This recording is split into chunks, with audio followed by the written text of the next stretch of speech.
So hello six standard के students, एक और वीडियो आपके लिए बहुत धमाकेदार लेकर आया हूं जो कि होने वाला है सिक्स स्टैंडर्ड मैथ सब्जेक्ट का चैप्टर नंबर 3। जी हां, इसके पहले न्यू सिलेबस का न्यू चैप्टर्स जो कि हमने ऑलरेडी स्टार्ट कर दिया था। First and second chapter is completed. जिस प्रकार मैथ्स के भी लगातार वीडियो आ रहे हैं उसी प्रकार साइंस के भी जो वीडियोस है वो भी आप लोग को मिल रहे हैं। कई सारे चैप्टर्स हो चुके हैं पढ़ा के। आप लोग जरूर से हमारे वीडियो सेक्शन को चेक कर सकते हो और हम प्लेलिस्ट भी अपडेट करवा देंगे। वहां पे भी आप लोग को सारे न्यू वाले सिलेबस के न्यू वीडियोस देखने मिल जाएंगे। बस एक ही रिक्वेस्ट है कि जब भी हम आपके लिए नए नए वीडियोस लेकर आते हैं नए सिलेबस के, बहुत मेहनत करके पढ़ाते हैं, तो यार इसके लिए वीडियोस को लाइक करना, अच्छा कमेंट करना और अपने सभी सिक्स स्टैंडर्ड के फ्रेंड्स के साथ शेयर जरूर करना, क्योंकि ऐसे बहुत सारे स्टूडेंट्स होंगे जिनको पता ही नहीं चलता है और वो ढूंढते हैं यूट्यूब पे कि सिक्स का वीडियो कहां मिलेगा। तो JR ट्यूटोरियल्स याद रखना और सबको शेयर कर देना। Let's get started. तो आज का जो चैप्टर शुरू करने जा रहे हैं जिसका नाम है चैप्टर नंबर 3, जिसका नाम है in the world of numbers, यानी हम एक ऐसी दुनिया में जाने वाले हैं जिसमें सिर्फ नंबर ही नंबर हमें दिखाई देंगे। आपने 5वीं स्टैंडर्ड तक तो नंबर्स के बारे में बहुत पढ़ा होगा, ठीक है ना। अब इसके अंदर क्या क्या चीजें हैं वो देखेंगे। आज पहला लेक्चर होने वाला है जिसके अंदर हम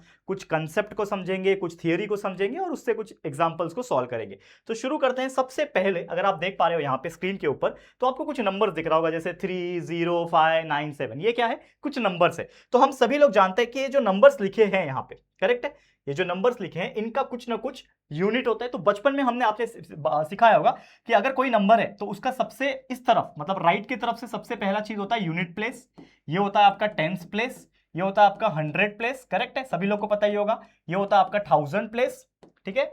और ये होता है आपका 10,000 प्लेस। क्या होता है? 10,000 प्लेस। तो अगर आपको कोई पूछता था, अगर आपने चौथी पांचवी में पढ़ा होगा, तो कोई पूछता था तो आप क्या बोलोगे कि इस नंबर को क्या बोलेंगे हम लोग? तो हम लोग क्या बोलेंगे, जैसे ये 10,000 के प्लेस पे, तो 3 मल्टीप्लाई बाय 10,000 मतलब ये कितना हो जाएगा? 30,000। ये 0 है तो 1000 है ही नहीं, तो 30,500 और टेंस है तो टेंस मतलब क्या होता है? 90। 9 हो गया तो 10 मतलब 90, तो ये हो जाएगा 30,590 और ये 7, तो 30,597। हम ऐसा लिख सकते हैं उसको, ठीक है। तो ये चीज क्या होता है? वैल्यू ऑफ डिजिट भी बताता है कि हमें ये पता चलता है कि आपको कोई बोलेगा कि what is the value of the number on the 100 place, तो आप क्या बोलोगे कि इसका वैल्यू कितना है? इसका वैल्यू है 500, क्योंकि वो 100 के प्लेस पे, तो 5 मल्टीप्लाई बाय 100 500।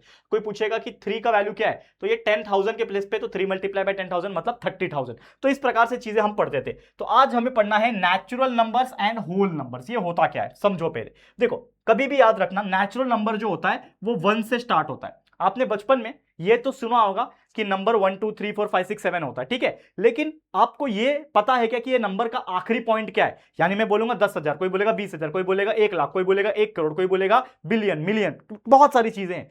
लेकिन जो नंबर है वो खत्म कहां होता है? जैसे आप सभी लोग जानते हैं कि भाई कोई भी चीज ए से शुरू होती है तो वो जेड पे खत्म होती है, करेक्ट है। लेकिन ये नंबर 1 से शुरू होता है तो जाता कहां तक है? तो मैं आपको बता दूं, वो जाता है इंफिनिटी पे। इस सिंबल को बोलते हैं इंफिनिटी। आपने एवेंजर देखी है, इन्फिनिटी स्टोन इन्फिनिटी स्टोन होता है ना, उसके लिए थैनोस आके लड़ाई करता है ना, उसी प्रकार हमारे ब्रह्मांड में इन्फिनिटी चीजें हैं। यानी कि अगर हम सोचते हैं कि हमारा अर्थ एकमात्र प्लैनेट है पूरी दुनिया में जहां पे लाइफ है, आप गलत हो। There are so many infinity type of planet earth, और उसके जैसा दिखने वाले और भी कई प्लैनेट, स्टार, एस्ट्रॉइड्स, ये पूरी दुनिया में फैले। तो हम इसको गिनती नहीं कर सकते। यानी कोई ऐसी चीज जिसको हम गिन नहीं सकते तो वो इनफाइनाइट होता है, यानी कि एक तरीके से गिन ही नहीं सकते। इनफाइनाइट का मतलब क्या होता है? असंख्य। असंख्य मतलब हम गिन ही नहीं पाएंगे उसको, ठीक है ना। तो वो चीज याद रखना है। तो नेचुरल नंबर क्या होता है कि कोई नंबर 1 से स्टार्ट हो रहा है, 1 2 3 4 5 6, और ऐसे करते करते कहां तक जाएगा? वो इंफिनिटी तक जाएगा। ये वाला जो सिंबल है ना उल्टा 8 ऐसा होता है ना, हम लोग ने उसको सुला दिया, तो इसको बोलते हैं इंफिनिटी का सिंबल। तो 1 से स्टार्ट होकर इंफिनिटी भी खत्म होता है, तो उसको हम लोग बोलते हैं नेचुरल नंबर। क्या बोलते हैं? Natural number. याद रहेगा बच्चा, इसको हम लोग क्या बोलते हैं? नेचुरल नंबर बोलते हैं। लेकिन अगर कोई नंबर 0 से स्टार्ट हो रहा है, यानी 0 1 2 3 4 5 6 7, ऐसे करते करते करते करते कहां तक? आखिरी तो इंफिनिटी ही होता है। तो ऐसे नंबर्स को हम लोग बोलते हैं होल नंबर। क्या बोलते हैं? Whole number. ये दो चीज जिंदगी में याद रखना, मैथ्स पढ़ना है तो। कोई भी नंबर 1 से स्टार्ट हो रहा है, 1 2 3 4 5 6 7 8 9 10 से लेके इंफिनिटी तक, तो वो नंबर होता है नेचुरल नंबर। होल नंबर में फर्क क्या है कि वो 0 से स्टार्ट होता है, बाकी सब चीज सेम है, करेक्ट है, क्लियर है। तो हम लोग जो नंबर्स 1 2 3 यूज करते हैं कोई भी ऑब्जेक्ट को काउंट करने के लिए बोलते हैं। जैसे मान लो कि हम बोलेंगे कि आप बताओ कि इसमें कितने लिखे हुए, तो आप काउंट करोगे ऐसा। तो वो जो नंबर्स होता है काउंटिंग नंबर्स कहते हैं, क्योंकि हम उसको गिन पा रहे हैं। और काउंटिंग नंबर्स को ही हम लोग क्या बोलते हैं? नेचुरल नंबर्स बोलते हैं, जिस नंबर को हम गिन पाए। तो नेचुरल नंबर कुछ भी हो सकता है, 1 2 3 से लेके कितना भी जा सकते हो आप खत्म होने तक। तो ये नेचुरल नंबर्स क्या होते हैं? इनफाइनाइट होते हैं। मैंने बताया ना, इनफाइनाइट, हम गिन ही नहीं सकते, ठीक है, समझ में आ रहा है? तो जैसे एग्जांपल दिया हुआ है कि अकॉर्डिंग टू 2011 सेंसस, यानी 2011 में एक सेंसस हुआ था, सेंसस मतलब पॉपुलेशन को काउंट किया गया था, तो हमारा जो सिटी था, यानी कोई भी जो शहर लिया होगा, उस सिटी का जो पॉपुलेशन था कितना था, देखो यूनिट 10, 100,000, 10,000, लाख, 10 लाख, करोड़, यानी 1,24,42,373 लोग थे 2011 में। फिर क्या बोल रहा है, the number of books in A books exhibition was 23,74,333। मतलब ये जो नंबर है इसको मैं गिन पा रहा हूं ना, अगर एक रूम में उसमें लाखों बुक्स रखे हुए हैं तो इंसान गिन तो पाएगा ना, भले ही 50 साल लगा दे लेकिन गिन तो पाएगा ना। समझ रहे हो बात को? यानी कितना भी समय लगे लेकिन कोई इंसान गिन पा रहा है, उसका आखिरी पॉइंट तक पहुंच पा रहा है, तो वो नंबर फाइनाइट होता है। लेकिन अगर गिन ही नहीं पा रहा है तो वो इनफाइनाइट होता है, जो कि होता है नेचुरल नंबर और होल नंबर। हम गिन नहीं पाते, आखिरी चीज क्या है हमको नहीं पता। ठीक है, तो ये मैथ्स का बेसिक रूल है। ठीक है, फिर बात कर लेते हैं कि when zero is included to the set of natural number, अगर नेचुरल नंबर के आगे जीरो लग जाता है तो उसी को होल नंबर्स कहते हैं, वो जीरो से स्टार्ट होता है। करेक्ट है? तो ऐसे बहुत सारे एक्टिविटीज दिए हुए, जैसे name of the peaks in the world, यानी कि जो पूरा दुनिया है, वर्ल्ड है हमारा, उसमें कौन कौन सी पहाड़ी है। तो अगर बात करें K2 काराकोरम होता है, एक पहाड़ का नाम है, उसका हाइट कितना है 8,611 मीटर। ये सारी चीज मीटर में दी हुई है। ठीक है ना? तो अगर आप देखोगे ये काराकोरम K2 जो होता है वो 8,611 मीटर है। लाओत्से ये 8,516, उसके नीचे आता है माउंट एवरेस्ट। ठीक है ना? करेक्ट है? ये आपको पता है ये एवरेस्ट पूरे दुनिया का सबसे ऊंचा पहाड़ है। ठीक है, 8,849 मीटर इसकी हाइट है। मतलब बहुत गिने चुने ही लोग हैं जो एवरेस्ट की हाइट तक पहुंच पाए। ठीक है ना? आपको पता ही होगा। फिर मकालू करके है 8485 है। फिर कंचनजुंगा आपको पता है ये भी काफी फेमस है 8586। तो ऐसे कुछ एवरेस्ट पहाड़ी है जिनकी हाइट यहाँ पे दी हुई है। ठीक है, फिर यहाँ पे क्वेश्चन पूछा है how many metres higher is the Mount Everest than Makalu. तो आपको क्वेश्चन क्या पूछा, क्वेश्चन देखो ध्यान से, क्या पूछा कि how many metre higher is the Mount Everest, यानी माउंट एवरेस्ट जो है वो कितना मीटर बड़ा है, किससे? मकालू से। तो मकालू किधर है भाई? ये रहा मकालू। ठीक है, और माउंट एवरेस्ट किधर है? ये रहा। मतलब हमें पूछा है कि माउंट एवरेस्ट मकालू से कितना बड़ा है। तो माउंट एवरेस्ट का है 8,849 मीटर। ठीक है ना, 8,849 मीटर, और मकालू का है 8,485। तो हमने क्या किया ऐसा कि जिससे पता चला? तो कुछ नहीं करना है, इसका और इसका सब्ट्रैक्शन कर लो। जैसे मान लो कि कोई दो लोग है, मैं बोलूंगा उसके पास 50 रुपए है और इसके पास 4 रुपए है, तो कितना ज्यादा है उसके पास? तो आप क्या करोगे, 50 में से 4 को माइनस कर दोगे, 46 आ जाएगा। तो आप बोलोगे कि इसके पास 46 रुपए ज्यादा है उससे। कंपेयर करने के लिए क्या करना होता है? माइनस करना होता है। तो यहां पे भी हम क्या करेंगे, माउंट एवरेस्ट मकालू से कितना बड़ा है कैसे पता चलेगा? तो माउंट एवरेस्ट का जो हाइट है 8,849 मीटर जो है, इसकी हाइट को माइनस कर दो मकालू की हाइट से, कितना है 8,485। ठीक है, 8,485। अब माइनस कर दो, कुछ वैल्यू आपको मिलेगा। तो कितना आएगा वैल्यू देख लो माइनस करके। माइनस कैसे करते हैं आपको पता है, ये साइड में कहीं पे रफ साइड, पीछे साइड कहीं पे भी ऐसा माइनस करके देख लेने का। 8,4 माइनस कर दो, 9 में से 5 गया 4, 4 में से 8 जाएगा नहीं, मतलब 14। तो 14 में से 8 गया, कट करके 14 हो गया, ये कट करके 7 हो गया, बराबर। 14 में से 8 गया 6, 7 में से 4 गया 3, 8 में से 8 गया 0, यानी 364 मीटर। तो आप लिख सकते हो कि 364 मीटर बड़ा है। कौन? एवरेस्ट बड़ा है मकालू से। ठीक है, फिर नेक्स्ट क्या बोल रहा है, right the names of the peaks in ascending order of their height, यानी कि हाइट वाइज के हिसाब से रखना है। असेंडिंग ऑर्डर मतलब क्या होता है? छोटे से बड़ा। डिसेंडिंग मतलब बड़े से छोटा। तो यहां पे असेंडिंग में सबसे छोटा कौन सा दिख रहा है? यहां पे ये दिख रहा है 8,485। तो यहां पे लिख देता हूं सबसे पहले 8,485, जो कि किसका है? मकालू का है। यानी कि सबसे पहले क्या आ जाएगा? मकालू आ जाएगा। ठीक है, क्या आ गया? मकालू आ गया 8,485। उससे बड़ा क्या दिख रहा है? 8,516 दिख रहा है। करेक्ट दिख रहा है ये 8,516 लाओत्से। ठीक है, उसके बाद क्या लिखोगे? कॉमा 8,516 जिसका नाम है लाओत्से। ठीक है ना, ये पहाड़ लिख दिया। फिर 8,516 से बड़ा होगा ये वाला, दैट इज 8,586। ठीक है ना, 8,586। और ये इसका नाम क्या है 8,586 वाले का? कंचनजुंगा। लिख दो यहां पे कंचनजुंगा। ठीक है, लिख दिया। अब उसके बाद इससे बड़ा कौन सा है? देखो ये हो गया था। ठीक है, ये भी हो गया था, ये भी हो गया। ठीक है, 3 हो गया। अब इससे कौन से बचे? 2 बचे। 8,611 बचा है, 8,849। तो सबसे बड़ा तो एवरेस्ट होता है, तो लास्ट में आ जाएगा, बच गया ये 8,611। तो यहां पे लिख दो 8,611। किसका है वो? K2 का है। तो यहां पे लिख दो K2, काराकोरम बोलते हैं इसको। और लास्ट में आपका एवरेस्ट है जो कि है 8849 लिख दिया एवरेस्ट का हाइट, और लास्ट में लिख देना एवरेस्ट पीक। खत्म कहानी। यानी कि आपने क्या लिख दिया? असेंडिंग ऑर्डर में लिख दिया कि सबसे छोटा, इनमें से सबसे छोटा मकालू है, फिर उससे बड़ा लाओत्से है, फिर कंचनजुंगा है, फिर काराकोरम K2 है, और फिर एवरेस्ट है सबसे बड़ा। इस प्रकार से हमने लिख दिया। तीसरा क्वेश्चन क्या पूछा है यहाँ पे? Right the names of the peaks in the descending order. तो इसी को उल्टा करके लिख दो। पहले एवरेस्ट लिख देना, ठीक है। उसके बाद K2, फिर कंचनजुंगा, फिर लाओत्से, फिर मकालू। तो डिसेंडिंग ऑर्डर में ये आपके लिए मैं होमवर्क दे रहा हूं, इसको बस उल्टा करके घुमा के लिख देना। समझ में आ गया? बहुत सिंपल है, इससे सिंपल क्या चीज हो सकता है मुझे बता दो कमेंट सेक्शन में। बताओ मजा आ रहा है कि नहीं बचा रहा? इतना डिटेल में घुस के पढ़ा रहा हूं ना, ये चीज जिंदगी भर नहीं बोलोगे, क्योंकि आपके राहुल सर जया ट्यूटोरियल्स जो है ना, ये कंसेप्ट सिखाता है। जो बच्चा यहां से पढ़ के जाता है ना, वो टॉपर ही बनता है, ठीक है? तो आपको पता ही होगा ये चीज। चलो नेक्स्ट बात कर लेते हैं, क्या है? हाँ, अब सीधा हमारा प्रैक्टिस सेट शुरू हो गया यहाँ पे। तो प्रैक्टिस सेट के एग्जांपल सॉल्व करेंगे, मजा आ जाएगा, डोंट वरी। इतना अच्छे से पढ़ाऊंगा कि सारी चीजें बहुत सिंपल लगेगी आप लोगों को। तो चलो, तो सबसे पहले यहाँ पे आपको क्वेश्चन क्या दिख रहा है? Right the following number in words. आपको क्या लिखना है? वर्ड्स में लिखना है। बचपन से लिखते आ रहे हो, वही चीज करना है, कुछ नहीं करना है। चलो पहले मैं क्या करता हूँ, पार्टीशन बना लेता हूँ, ठीक है ना? पार्टीशन बना लूंगा मैं, ऐसा बना लेते हैं पार्टीशन, ठीक है? एक यहां, एक यहां, और एक यहां। इसके अंदर चीजें लिखेंगे, तो पहले इसको हम लोग फिल कर लेते हैं, ठीक है ना? अब इसके अंदर चीजें हमें लिखनी है। चलो आंसर लिखेंगे, चलो ठीक है, समझ में आ रहा है? चलो आंसर लिखते हैं। तो सबसे पहले इस वाले का आंसर क्या लिखेंगे? देखो कैसे पता चलेगा कैसे लिखना है वर्ड्स में, तो याद रखना, पहला यूनिट, ठीक है? ये क्या है? यूनिट। 10, 100, 1000, 10,000, लाख, 10 लाख, करोड़, 10 करोड़। तो मतलब ये 4 जो है वो 10 करोड़ प्लेस पे है, मतलब ये 40 करोड़ हुआ। फिर ये 9 करोड़, तो 40 और 9, 49 करोड़। तो आप लिखोगे आंसर में कैसा? 49 करोड़, ठीक है ना? उसके बाद क्या है? 30 लाख, और ये 8 लाख, मतलब 38 लाख। तो आप 49 करोड़, फिर लिखो यहां पे 38 लाख, ठीक है? फिर ये 10,000 के प्लेस पे यानी 60, और ये 7, 67,000 लिख दो। 67,000 लिख दिया, 67,000। ये 500 के प्लेस पे, तो 500, ये 20 और ये 1, तो लिख दोगे क्या?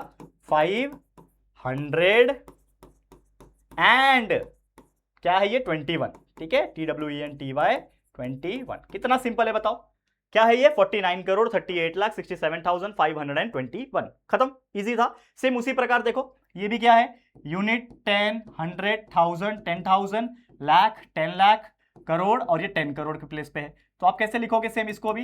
ये 28 करोड़ हो जाएगा, तो लिख दो यहाँ पे 28 करोड़, ठीक है? उसके बाद 41 लाख, ठीक है? 41 लाख। उसके बाद 57,000, 57,000 का स्पेलिंग THOUSAND, 1000, ठीक है? 57,000 हो गया। फिर ये 600, SIX, 600, ठीक है? एंड क्या है? 49 एंड 49। खत्म। कितना इजी है, लिखने में भी इजी और बताने में भी इजी है कि नहीं? समझ में आ रहा है? चलो अगला क्या है यहां पे देखो, फिर से इसको सॉल्व करते हैं। क्या हो जाएगा?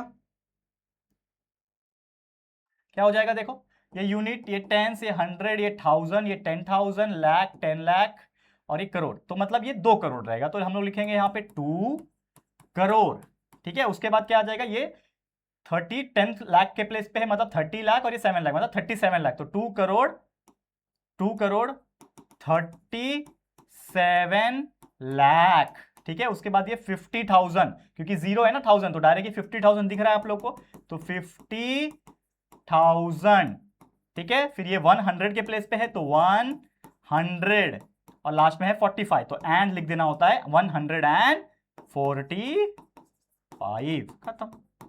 इजी है कि नहीं? बताओ कितना इजी है, बताओ। अब ये वाला आप लोग होमवर्क में और कमेंट करके बताओ। चलो होमवर्क दे रहा हूं ये आप लोग को, कमेंट करके बताओ फटाफट। सभी लोग का आंसर मेरे को कमेंट में दिखना चाहिए, और मैं देखूंगा किसका राइट है किसका रॉन्ग है। इसको कैसे लिखेंगे, लिख के दिखाओ कमेंट सेक्शन में। चलो फास्ट, आपके लिए मैं होमवर्क दे रहा हूं। चलो इतना हो गया। तो ये था क्वेश्चन नंबर 1, बहुत ही आराम से आसानी से करके दिखा दिया हम लोग ने, ठीक है? अब आगे बढ़ जाते हैं। चलो क्या बोल रहा है? Right the appropriate symbols in the box, यानी कि आप लोग को सिंबल्स यूज करना है। तो आपने बचपन में 5वीं में भी सीखा होगा, अगर आपको याद है, नहीं याद है तो मैं फिर भी बता देता हूं। मान लो दो तरफ कोई नंबर है, एक लिखा है यहाँ पे 3, बीच में एक बॉक्स है, और एक लिखा है यहाँ पे 5, ठीक है? एक यहाँ पे लिखा है 5, बीच में वापस से एक बॉक्स है और यहाँ पे लिखा है 7, ठीक है, कुछ भी हो सकता है, ओके। और एक लिखा है यहाँ पे 7 और बीच में एक बॉक्स है, यहाँ पे लिखा हुआ है 12, ठीक है, समझ में आ रहा है। और यहाँ पे एक और लिख सकता हूं मैं, 6 लिखा हुआ है, ये बॉक्स है और यहाँ पे भी 6 लिखा हुआ है। तो आप लोग कैसे करोगे? तो सबसे पहले एक चीज हमेशा याद रखना, ठीक है, और एक और एग्जांपल बता देता हूं। यहाँ पे लिखा है 4, इस ब्रैकेट में लिखा हुआ है 2, ठीक है, यहाँ पे लिखा है 15, इस ब्रैकेट में लिखा हुआ है 14। चल, अब इसका आंसर बताना है। तो आपको हमेशा याद रखना कि जो सिंबल्स होते हैं ये 3 टाइप के सिंबल होते हैं, ठीक है, याद रखना, ग्रेटर देन का सिंबल, लेस देन का सिंबल और इक्वल का सिंबल। तो सबसे पहले आपको क्या देखना है, अगर कोई दो नंबर है अगल बगल, बीच में बॉक्स है और आपको सिंबल यूज करना है और बताना है कि कौन सा बड़ा कौन सा छोटा, वही पूछा है ना, एप्रोप्रिएट सिंबल, कौन सा बड़ा कौन सा छोटा बताना है। तो हमेशा याद रखना, कभी भी कोई दो नंबर में जो नंबर छोटा होता है उसकी तरफ मुंडी आना चाहिए। मुंडी मतलब क्या? देखो, ये एक सिंबल है, ये एक सिंबल है और ये एक सिंबल है। इक्वल तो आपको पता ही है, अगर दोनों तरफ इक्वल है तो ये वाला सिंबल आ जाएगा। अब इसमें बहुत सारे बच्चे कंफ्यूज हो, तो करना कुछ नहीं है, जो छोटा नंबर होता है उसकी तरफ नाक आना चाहिए, ठीक है, नाक, नाक छोटे नंबर की तरफ जाना चाहिए, नाक जो होती है वो छोटे नंबर की तरफ जाना चाहिए। तो जैसे 3 और 5 है, तो 3 छोटा है तो छोटे नंबर की तरफ नाक बना दो, बस, ये नाक बन गया छोटे नंबर की तरफ। नाक का जो पॉइंट है वो कहां जाना चाहिए? छोटे नंबर की तरफ जाना चाहिए, तो बन गया। तो ये 5 इज ग्रेटर देन 3, इसको हम ऐसे लिख सकते हैं, या फिर 3 इज लेस देन 5, इसको ऐसे भी बोल सकते हैं। यहां पे देखो 5 और 7, इन दोनों में से छोटा कौन है? 5 छोटा है, तो नाक किसकी तरफ जाएगी? 5 की तरफ, तो ये ऐसा सिंबल आ जाएगा, 5 इज लेस देन 7, इसको ऐसे भी पढ़ सकते हैं कि 7 इज ग्रेटर देन 5, ठीक है। अगला 4 और 2, 4 बड़ा कि 2 छोटा? 2 छोटा, तो नाक 2 की तरफ जाएगी, तो ये ऐसा आएगा, समझ में आ रहा है। वैसे ही 7 और 12, 7 छोटा तो नाक 7 की तरफ जाएगा। 6 और 6 दोनों इक्वल है, तो यहां पे बीच में इक्वल का सिंबल आ जाएगा। 15 और 14 कौन छोटा? 14 छोटा, तो नाक 14 की तरफ जाएगी, इस प्रकार से, ठीक है, समझ में आया। तो इसी को बोलते हैं appropriate symbol, less than, equal या फिर ग्रेटर देन का यूज करना। तो हमने कर दिया, अब इसके अंदर करके दिखाते हैं आप लोगों को। चलो, क्या लिखा है यहाँ पे? 59,21,492, ये 59 लाख है, ये 64 लाख है। बड़ा कौन सा होगा? 59 बड़ा कि 64 लाख बड़ा? 64 लाख बड़ा, तो ये बड़ा है, ये छोटा है, तो छोटे की तरफ नाक बना दो, तो ये आ गया ये वाला सिंबल, खत्म, इजी था, ठीक है ना, दिख रहा है कि नहीं? इजी है, ठीक है, समझ में आ रहा है। तो इस तरफ का सिंबल हमने बना दिया। अगला क्वेश्चन 7579, 7579 दिया हुआ है और ये बॉक्स है, फिर 0 है, तो 0 तो छोटा हो गया ना, ये बड़ा कंप्लीट दिख रहा है, तो छोटे की तरफ नाक बना दो, तो ये नाक इसकी तरफ आ गया, 0 की तरफ, ठीक है। अगला देखो, ये क्या है? यूनिट 10, 100, 1000, 10,000, मतलब ये 48,579 है, ये 48,579 है, भाई दोनों इक्वल है, तो आ गया इक्वल का सिंबल, खत्म, इजी था। ये 0 है, ये 700 है, 0 छोटा 700 छोटा, बताओ 0 छोटा तो छोटे की तरफ नाक का सिंबल बना दो, हो गया खत्म। देखो कितना इजी था, चुटकियों में करके दिखाओगे आप लोग, चुटकियों में इतना इजी होता है ये सब चीजें, ठीक है, समझ में आ रहा है कि नहीं? चलो नेक्स्ट, चलो अब अगला है सॉल्व करना है इसको। क्या सॉल्व करना है? क्या करने बोल रहा है? देखो कुछ नंबर है, बीच में माइनस है, और ये भाई बचपन से प्लस माइनस करते आ रहे हैं हम तो उसमें एक्सपर्ट है, तो वही कर लेंगे, कोई दिक्कत की बात नहीं है कि नहीं? तो चलो फटाफट से पार्टीशन कर देते हैं अलग अलग, और यहाँ पे अपना अपना हम लोग सॉल्व करेंगे। चलो एक एक करके सॉल्व करते हैं, लेट्स गेट स्टार्टेड। तो सबसे पहले क्या लिख रहा है यहाँ पे? देखो क्या बोल रहा है, क्या करना है, ये जो नंबर है उसको लिख दो। तो ये लिखा हुआ है 95,754, लिख दिया मैंने, और ये है 38, उसके नीचे लिख देना 254, और इन दोनों के बीच में क्या करना है? माइनस, तो यहां पे माइनस कर दूंगा और सॉल्व कर लूंगा। तो आपको पता है ये माइनस कैसे करते हैं, ये 4 में से 4 गया, क्या होता है बच्चा? 0, 5 में से 5 गया 0, 7 में से 2 गया 5, 5 में से 8 जाएगा क्या? नहीं जाएगा, सभी लोग जानते हैं अगर 5 में से 8 नहीं जाएगा तो बगल वाले से वो एक कैरी ले लेगा, तो ये हो जाएगा 15, और ये इसने एक कैरी दे दिया तो ये 8 हो जाएगा। 15 में से 8 गया, कितना बचेगा बच्चा?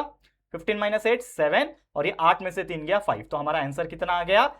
57,500। इतना इजी क्वेश्चन दे दिया, बताओ यार, मेरे को समझ में आया, तीसरी चौथी में पढ़ते थे हम लोग, ठीक है। फिर भी देखो यहाँ पे अगला क्वेश्चन बहुत इजी है, फिर से देखो क्या है, 85,39,652, यानी ये है 85,39,652, और उसको हमें प्लस करना है, किसके साथ?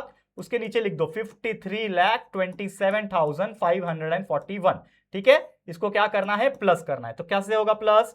2 + 1 3, 5 + 4 9, 6 + 5 11, 11 का 1 लिखा, 1 इसके ऊपर कैरी हो गया, 9 + 1 10, 10 + 7 is 17, 7 लिखा, 1 कैरी हो गया, 3 + 1 4, 5 6, 5 + 3 8, और 8 + 5 होता है 13, तो ये आपका आंसर आ गया, ठीक है। तो कितना हो गया? 1,38,67,193 इज योर आंसर। बताओ इतना इजी क्वेश्चन कैसे दे रहे हैं ये लोग यार 6th स्टैंडर्ड में, मेरे को भी जान के ताज्जुब हो रही है, लेकिन देखो पढ़ना तो है, पढ़ाना तो है, ठीक है, समझ में आ गया? क्लियर? और कुछ क्वेश्चन है क्या इसमें, देख लेते हैं क्या क्वेश्चन बोल रहा है। बहुत इजी है। The expenditure on school nutrition in the month of June was 87,000। मतलब क्या बोल रहा है कि जून में जो एक्सपेंडिचर हुआ, एक्सपेंडिचर का मतलब क्या होता है बच्चा, खर्चा करना। तो स्कूल में जून महीने का जो खर्चा हुआ वो कितना हुआ, 87,000 रुपीज हो गया। ठीक है, लिख दिया मैंने 87,000 rupees. If it become 1,69,000 in the month of जुलाई, तो जुलाई में कितना खर्चा हुआ, जुलाई में कितना खर्चा हुआ बताओ, लिखा हुआ है ना, जुलाई में कितना हुआ 1,69,000, तो 1,69,000 जुलाई के महीने में खर्चा हुआ। ठीक है, कोई बात नहीं। हमें बोल रहा है कि what was the total expenditure for the months of June and July, यानी कि हमें क्या निकालना है, June month plus July month का क्या निकालना है, टोटल एक्सपेंडिचर निकालना है, यानी टोटल खर्चा निकालना है। ठीक है, तो it is equal to question mark, यानी ये हम लोग को निकालना है। और हमें बोल रहा है how much more was expenditure in the month of July than June, यानी कि आपको जुलाई मंथ का जो एक्सपेंडिचर है, ठीक है, माइनस करना पड़ेगा जून मंथ के साथ। ठीक है, समझ में आ रहा है कितना डिफरेंस निकालने बोल रहा है ना, तो माइनस करना पड़ेगा। तो दो चीज सॉल्व करनी है, यहाँ पे इजी है, सॉल्व कर लेंगे। Is equal to question mark लिख दो। सबसे पहला चीज क्या निकालना है हम लोग को, टोटल एक्सपेंडिचर। कैसे निकालेंगे, total expenditure in June and July क्या हो जाएगा, इज इक्वल टू क्या हो जाएगा, दोनों को प्लस करना पड़ेगा। तो पहला क्या है 87,000 है, इसको प्लस करना पड़ेगा जुलाई के साथ 169,000। ठीक है, तो चलो प्लस कर लेते हैं फटाफट से यहां पे कहीं पे साइड में। तो 87,000 प्लस करना है किसके साथ, 1,69,000 के साथ। चलो प्लस करने आता है आप लोग को, 00 प्लस 00 प्लस 000, 7 प्लस 9 होता है 16 का 6 आ गया, 1 यहाँ पे कैरी हो गया, 8 प्लस 1 9, 9 प्लस 6 15 का 5, 1 कैरी हो गया, मतलब ऊपर लिखो 1 कैरी हो गया, और ये 1 प्लस 1 हो जाएगा 2, तो ये हो जाएगा 2,56,000 रुपीज। ठीक है, तो फाइनल एक्सपेंडिचर कितना आ रहा है, लिख दो यहाँ पे 2,56,000 रुपीज। ये आ गया आपके पहले सवाल का जवाब कि जून और जुलाई मिला के कितना टोटल एक्सपेंडिचर हो रहा है, 2,56,000 हो रहा है। अब दूसरा क्वेश्चन पूछा है कि how was the expenditure in the month of जुलाई, कितना ज्यादा है, कितना ज्यादा है, कैसे निकालोगे। ठीक है, तो आपको करना पड़ेगा जुलाई एक्सपेंडिचर माइनस जून एक्सपेंडिचर। ठीक है, तो क्या करना पड़ेगा, ये जो जुलाई का है 1,69,000, इसको माइनस करना पड़ेगा जून के साथ जो कि है 87,000 के साथ। चलो माइनस करते हैं, 0 में से 0, 0 में से गया 0, 0 में से गया 0, 9 में से 7 गया 2, और 16 में से 8 गया 8, मतलब 82,000 रुपीज। ठीक है, फाइनल आंसर कितना आ गया, 82,000 रुपीज। तो इतना ज्यादा है, समझ में आ गया। तो इजी क्वेश्चन था, इसी प्रकार सॉल्व करना है, और उम्मीद करता हूं आपको समझ में आ गया होगा। क्लियर। एक आखिरी क्वेश्चन है, ये वाला आप लोग को करना है बच्चा, बहुत इजी क्वेश्चन है। फाइनेंशियल ईयर ऑर्गेनाइजेशन है जिसने इनकम टैक्स इतना भरा फरवरी के मंथ में, और 11,4,505 income in the month of March भरा। ठीक है ना, तो टोटल इनकम निकालना है, तो आपको क्या करना है, ये दोनों को प्लस करना है। तो ये बहुत इजी क्वेश्चन है, और ये भी मैं आपको होमवर्क दे रहा हूं, बस दोनों नंबर को आपस में प्लस करना है, और इसका आंसर भी मुझे सेम कमेंट सेक्शन में कमेंट करके बताना है, और मैं देखूंगा कितने बच्चों का आंसर सही आता है, कितने लोग का गलत आता है। चीटिंग नहीं करना, खुद से चैलेंज करो और खुद से सॉल्व करके इस वीडियो के नीचे कॉमेंट सेक्शन में आप लोग का कॉमेंट करके बताओ। आज के लिए इतना ही, ऑल द बेस्ट। इसी के साथ ये पहला प्रैक्टिस सेट होता है कंप्लीट, ऐसे और आगे के टॉपिक्स है उसको भी हम कराएंगे, और आगे का जो प्रैक्टिस सेट है उसको भी कंप्लीट करा देंगे। मिलते हैं नेक्स्ट लेक्चर में, लेक्चर नंबर 2 में। वीडियो पसंद आया होगा तो प्लीज वीडियो को लाइक करो, और सभी 6वीं के फ्रेंड्स के साथ, 6 के फ्रेंड्स के साथ शेयर जरूर करना। फर्स्ट टाइम चैनल पे आए तो चैनल को सब्सक्राइब कर लो, बेल आइकन को ऑल पे सेट कर लो, ताकि वीडियोस की नोटिफिकेशन आपको मिलती रहेगी। ठीक है फ्रेंड्स, मिलते हैं जल्दी किसी और नए वीडियो में, तब तक के लिए thank you and good bye.